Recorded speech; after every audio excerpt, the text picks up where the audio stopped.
Hi guys, welcome or welcome back. Do you randomly just sit down and think about what would happen to humans if there were ever an alien invasion? Well, you don't need to think that hard anymore because today we are watching a movie recap of The Invasion, a movie that shows us just what might happen. Let's get into it. Inside an empty store, Carol is trying to consume any medicine or energy drink she can find in order to try to keep her body awake while dangerous forces keep banging on a door, trying to reach her. This mess started a few days ago.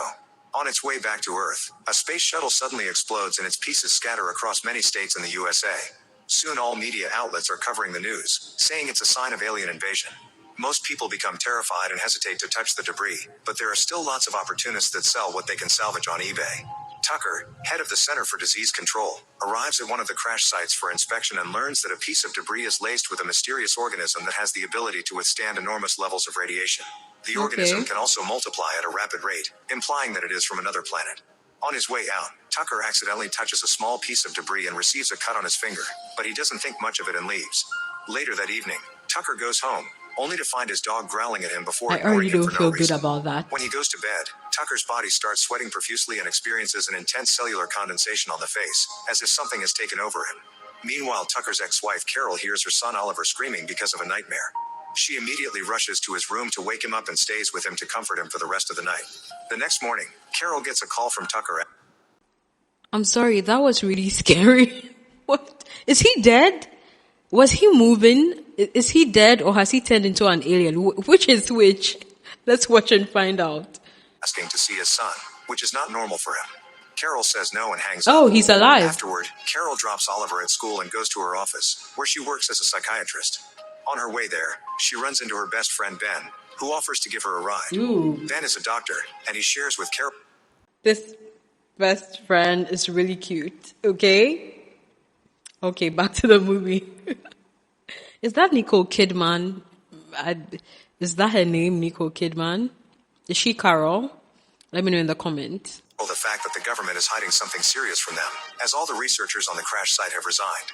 Carol is in no mood for politics and complains about Tucker instead, commenting on how he has been acting very strange lately and how he suddenly wants to see their son after being away for 4 years. As soon as she makes it to her office, Carol sees her first patient, Wendy, who shares that her husband has been acting very weird lately. A few days ago, he came to their home and the dog, who usually is a good boy, started growling at him for no reason, and her husband just killed the poor creature without showing any emotion. Carol immediately realizes that something is wrong, but for now, she just prescribes a new medicine for Wendy. That is not a good sign. In the evening, Carol and her neighbor take their children out for trick-or-treating. When they approach certain house, the family dog starts barking. Isn't killing an animal like a sign of psychopathy? Is it sociopathy or psychopathy? One of them, a sociopath or a psychopath. I think it's more of a psychopath, right? And if you've realized, most of the time, dogs growl at people they don't like. Or should I say, people they don't feel good about. And the fact that her patient husband just killed the dog without any sympathy, that is not a good sign. I've never understand how people can kill dogs. And I know that most of the time with serial, sometimes the first signs of, was that they used to animals when they were younger. That is really strange, yeah. Like crazy, and the owner swears it's a good pet the rest of the time. The group tries to leave, but suddenly the dog lunges toward one of the boys and tackles him to the ground. The boy doesn't seem bothered though. In fact, he squeezes the dog's mouth with his bare hands until the owner comes to take the dog away. It's revealed the boy is wounded, but he still keeps a poker face. Afterward, the group goes to Carol's home, and while the boys share the candy, the neighbor shares that her son has been acting very strange the last few days, almost as if he has lost his emotions. All these people are infected. Oliver starts screaming from another room, and when Carol rushes to him, she finds a strange piece of flesh coming out of his hand that he got from the candy. The next morning, Carol sees a terrified woman running through the streets but ignores her. She takes the strange flesh to Ben, who shares it with his scientist friend Stephen. He promises to take a look, but the testing will take a while. Meanwhile, a mysterious virus has started to spread through the country, causing lots of death every day, but nobody knows the cause. Soon an emergency meeting is held in the capital and Tucker explains that the new virus is spreading at an unprecedented rate, so if they don't do anything about it, the country will go into recession. When some researchers ask about a possible solution, Tucker says that the only way to stop the spread is by conducting an inoculation program. Meanwhile, many infected waiters throw up right into the tea that they are going to serve to the guests. After leaving the hospital, Carol notices a homeless guy having a seizure on the streets, but unlike the terrified woman, he's being helped. When she makes it to her office, Carol is shocked to find Wendy's husband there, and he refuses to leave until he sees his wife. That was absolutely disgusting. Oh my God, I can't get it off my head. Oh my God, what did I just watch? I'm sorry if you're eating. I'm sorry if you are eating. I am so sorry if you are eating right now. Whew. He also never shows any emotion as he speaks. Carol calls Wendy to warn her and saves her from entering the building, so Wendy takes a taxi to stay with her sister instead. Later that night, Carol reluctantly decides to let Oliver spend time with Tucker since it's his right as the father. No. On their way to Tucker's house, a terrified woman suddenly appears in the middle of the road. Luckily, Carol hits the brakes just in time. The woman desperately asks for help. Don't let she her insists that get into something your terrible car. will happen soon. Don't let her But get before she into can your add more car. details, You don't know. a car suddenly runs I'm her sorry. over. You don't know if she's Carol notices infected, the man. driver still keeps a poker face during such a horrible accident, and when the cops arrive at the scene, she immediately wants to testify against him. However, the head cop simply tells her to go home because they have this covered, which Carol finds weird. Moments later, Carol drops Oliver in Tucker's place, noticing her ex doesn't show much emotion on his face before she leaves. Afterward, she meets Ben to attend a very fancy party, where they have a very philosophical... I'm sorry, she saw all these signs. She saw all these signs and she still took her son. She saw all these signs and is deep down questioning herself that something is not right. And her husband is showing the same signs as all these strange people that keep coming up in her life. And she still took her son.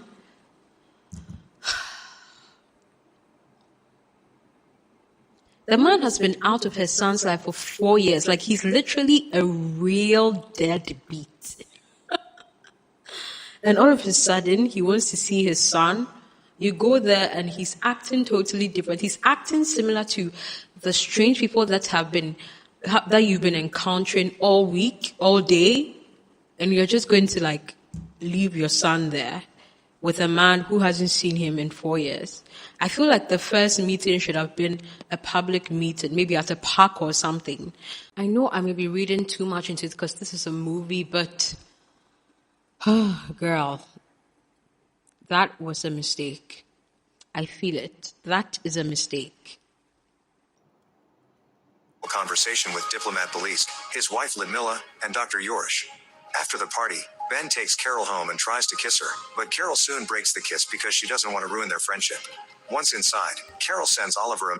I mean, immediately I saw these two together, I knew this was not just like her best friend. This was not just going to be like a friendship.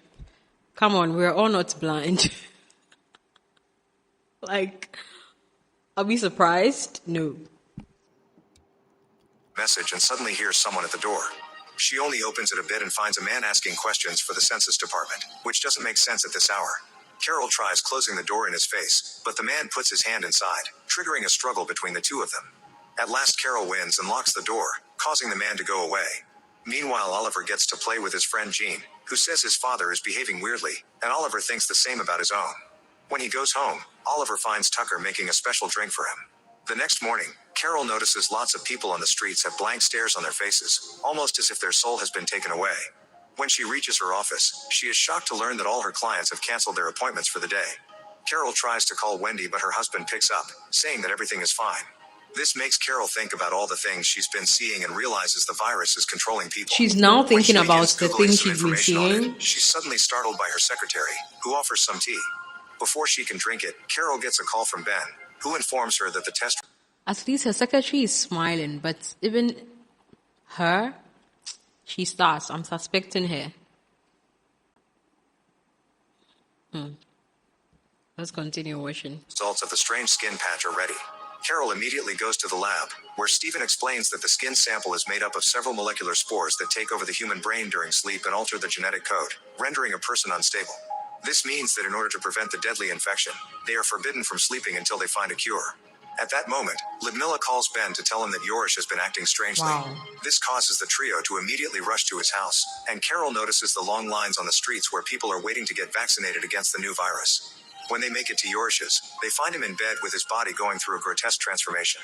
Carol tries taking a picture of him, but suddenly the monster-like man wakes up and attacks her. Ben quickly pushes Yorish away, causing him to drag his body away before vomiting a weird liquid and dying. Afterward, Carol is too worried about her son possibly being exposed to this mess and rushes to Tucker's house to pick up Oliver. Is she herself When she infected? arrives, Because the she man finds touched Tucker in her. a meeting with his associates and immediately asks about her son. Tucker says that Oliver is playing at Jean's, but Carol doesn't believe him and starts looking for Oliver around the house.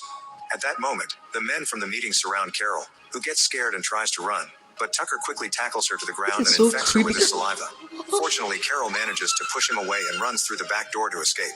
She tries asking the neighbors for help, but they're infected as well. Then she gets to her car, only to find the road blocked on every side, and she ends up crashing. When she gets out of her car, she is chased by a group of infected people, so she reaches the main avenue and tries to ask for help. Everyone ignores her, so she decides to... Oh my god, I have goosebumps. Ooh, okay. I need to get that out of my head. Oh my goodness. Oh my goodness. Oh my goodness. Again, I apologize if you're eating because I didn't expect this movie to be so gory. Yeah. Or a subway station. Carol gets on the train and finds it full of passengers with the same vague expressions. At that moment, her phone rings and she sees a message from Oliver, who asks her to save him because Tucker has hidden him somewhere. This puts Carol on the edge of a breakdown, and one of the passengers reveals he isn't infected. Everyone there is acting emotionless, so the infected people will ignore them, and he advises her to do the same.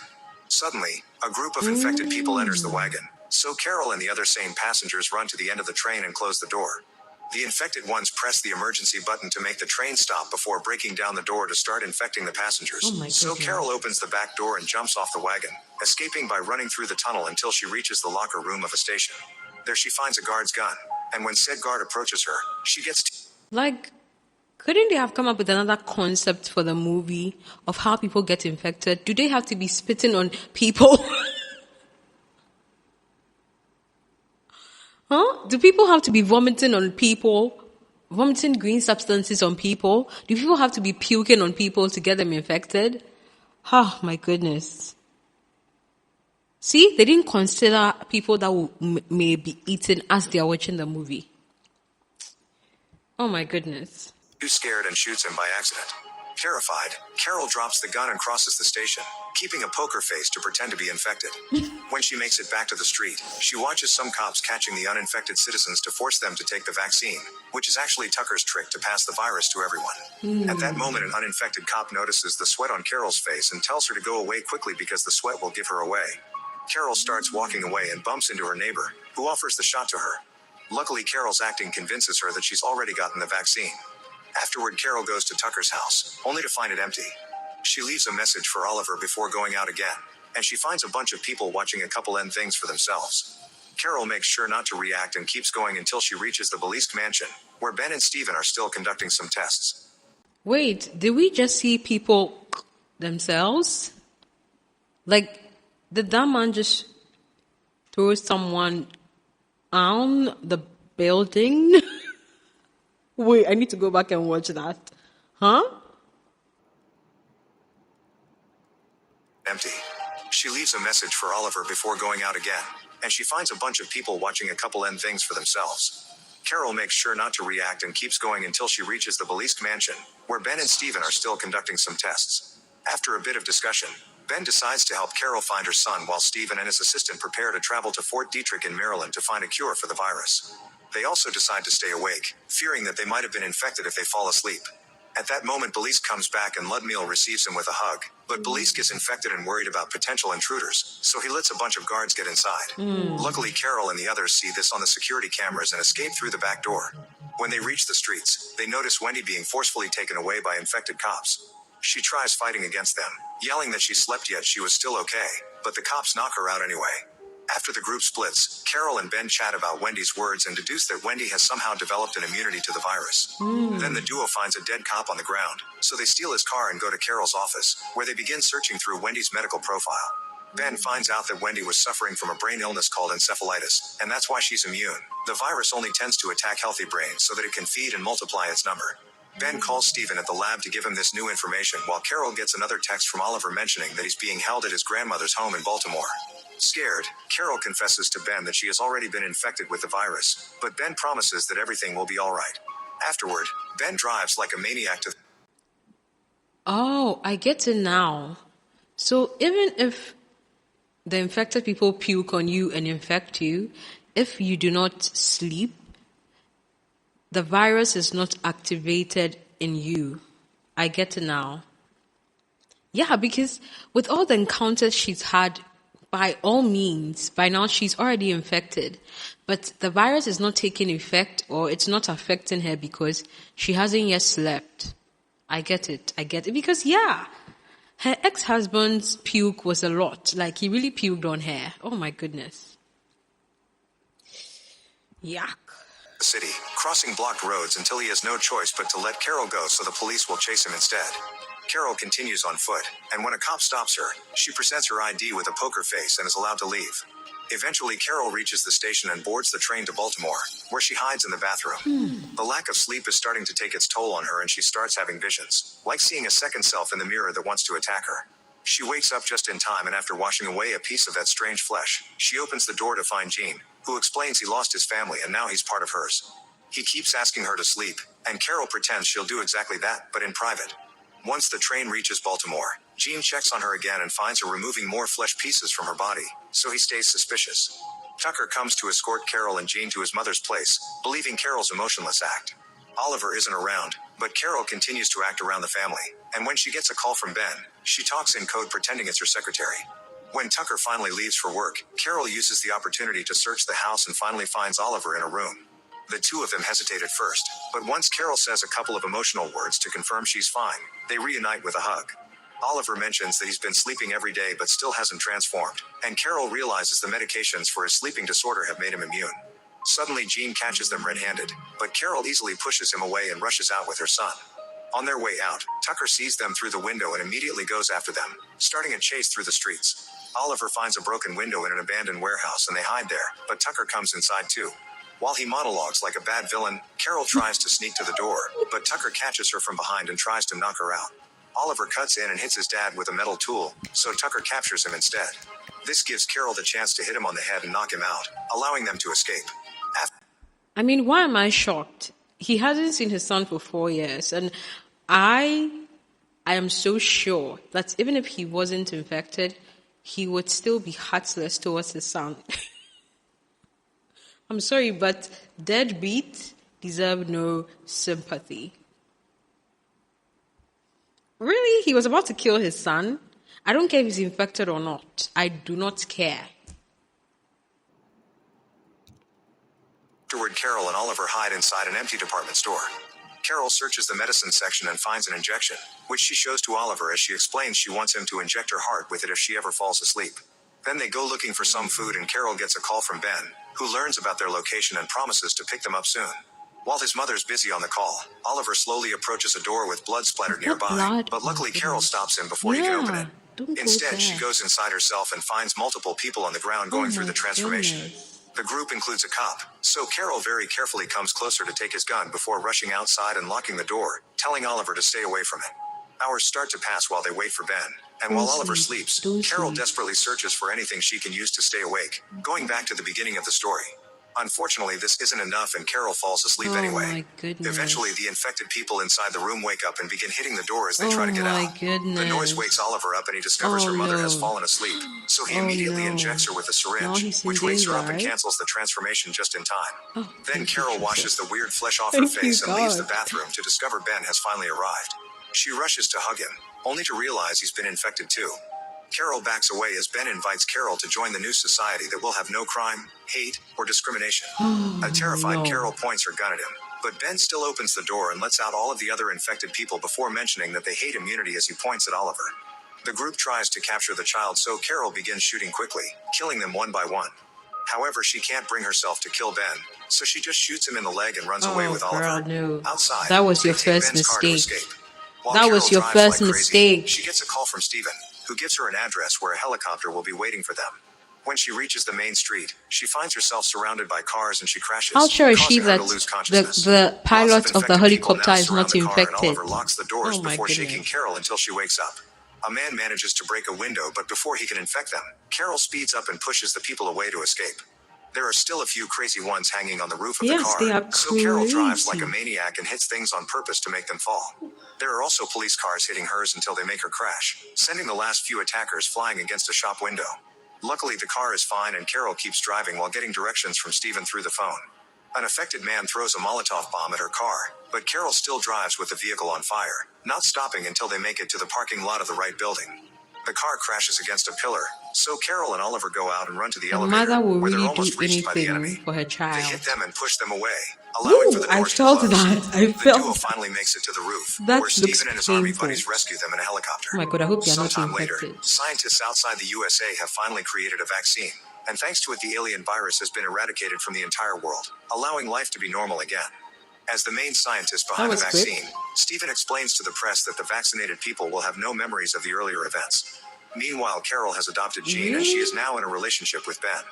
While the boys leave for school, Ben reads the newspaper and comments on the violent crimes committed by people, which leaves Carol thinking about the aliens' offer of peace. What an unexpected Make sure ending. to No. subscribe and turn on notifications. This ending is not satisfactory at all. Like what? That is just like an abrupt ending. That is so I don't know.